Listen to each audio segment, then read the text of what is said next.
Cruising along HOV lanes, especially in California, you can't help but notice an endless parade of Priuses and Teslas, with occasional Leaf and a Volt thrown in.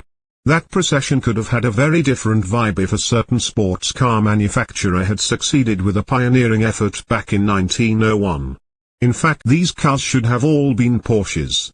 At the dawn of the automotive age, early automakers competed with gasoline, steam and electric-powered cars.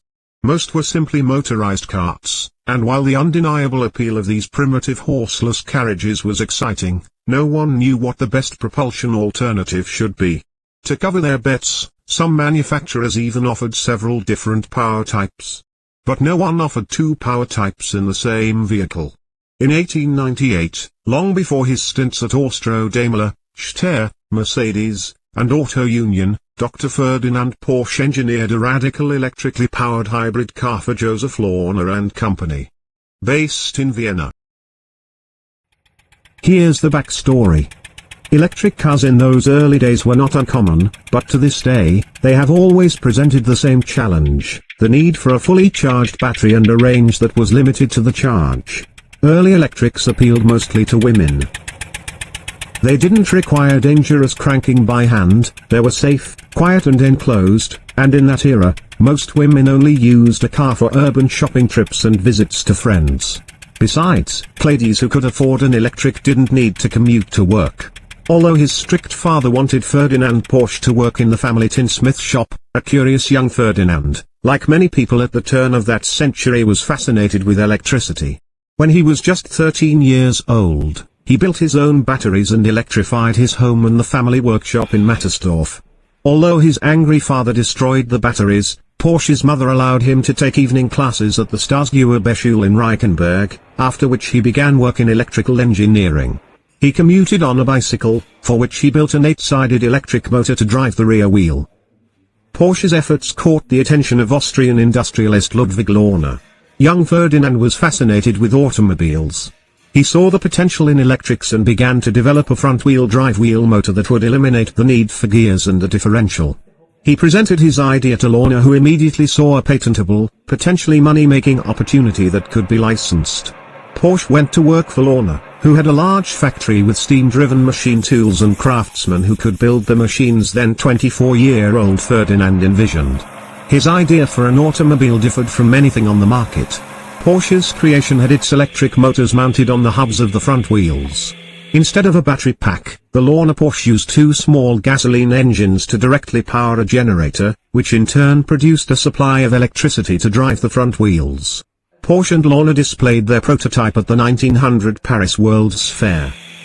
Electric car owners at the time usually had a small charging station in their home garages. Porsche's idea mounted the charger on the car, so the range capability was determined by how long the engine would run on a tank of gas. Porsche already had an electric car chassis that he'd used to contest the Semmering-Bergrennen race. He also had a pair of one-cylinder Didion Bouton 2.5 horsepower gasoline engines, which he mounted between the driver's bench seat and the rear passenger seat. The exposed engines drove twin electrical generators that powered the front-wheel hub motors, kept the car's batteries charged.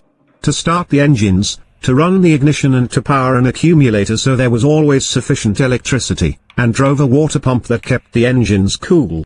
There was no need for a driveline because the generator was not mechanically attached to the wheel hubs. It was the first hybrid, although the term hybrid didn't exist. Porsche instead gave his car a Latin name, Semper Vivus, which translates to forever alive. Of course, there were a few problems. The stodgy prototype had a solid rear axle and no rear suspension. Even more of an issue, its first accumulator required 74 battery cells, which, along with twin engines, two generators, each producing 90 volts and 20 amperes, the heavy electric motors in the wheels. And the fuel tank meant the hybrid weighed 1,200 kilograms, about 2,640 pounds. Porsche quickly reverted to a smaller, 44-cell accumulator, which helped somewhat. Cleverness abounded. To back up, the driver simply reversed the electric circuit. The accumulator ensured that any excess electricity was ready on demand. There was room for 4 or 5 people, but the exposed engines generators with their smoke, oil and fumes, would not have been a comfortable situation. And there were no fenders, so the muddy roads of that era would have caused a problem. Lorna and Porsche displayed their creation at the 1901 Paris Motor Salon, even though Porsche was already planning the next big thing. Old photos show several variations, including one with 4-wheel electric hubs. Taking the Sempervivu's drawbacks into account, Porsche's next Lorna model had just one gasoline engine. It was fit with an electric starter, and a single shaft-driven generator, running at a constant speed, was mounted beneath the driver's seat. The second edition was called the Porsche Lorna Mixed. Mixed is a French word, signifying the combination of gas and electric powertrains. Vintage photos show a large, conventional-looking touring car, with front-mounted radiator coils shielded by a low hood. Flared fenders kept passengers dry. Prominent front-wheel hubs encased the flat electric motors, which had commutators mounted on their outer faces for service access. Incredible as it seems, the Lorna Porsche Mixed remained in production, although its manufacture was moved to Austro-Daimler until 1915. Its steep price ranged from 14,400 to 34,000 Austrian krona, which around $2,900 to $6,840 in that era. Or in 2018 same as $80,000 to $200,000. Not many were sold. One of the first customers was an entrepreneuring auto dealer is Emil Jelinek, who ordered 5 1902 model mixeds for resale. Jelinek, it will be remembered, bought enough cars from Daimler so they could be named for his daughter. Mercedes. Porsche race his mixed model at the Exelberg hill climb in Austria in 1902, winning the large car class. Although the pricey mixed was not sales success, Porsche was able to demonstrate the dual power system on military maneuvers to Archduke Ferdinand and elite Austro-Hungarian aristocrats. In time, that would pay big dividends.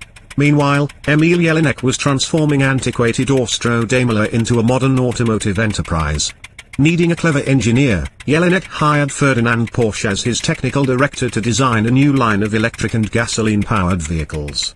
Due to depressed economic conditions, the venture failed in 1907. Undaunted, Ferdinand Porsche would go on to work with Paul Daimler, designing automobile and aircraft engines.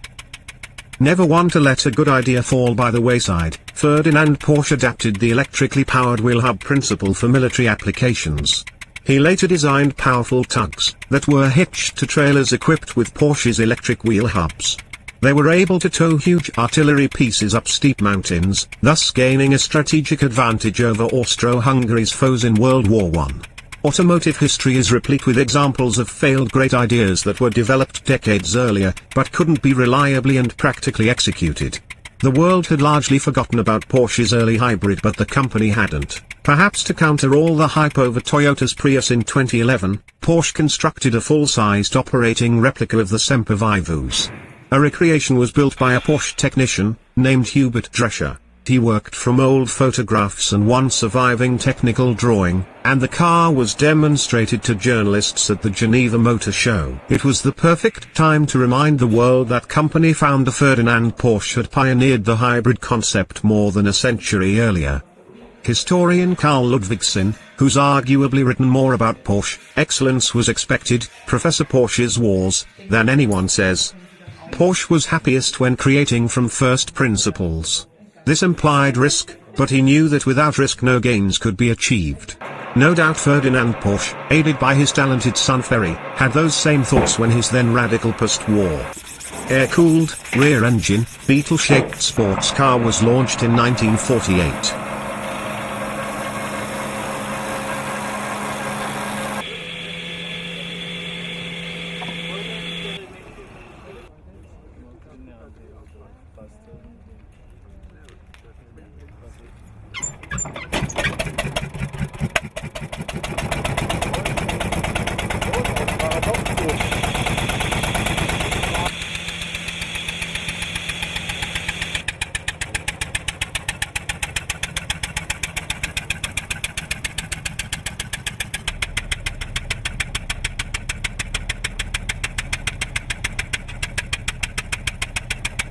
Und Gas.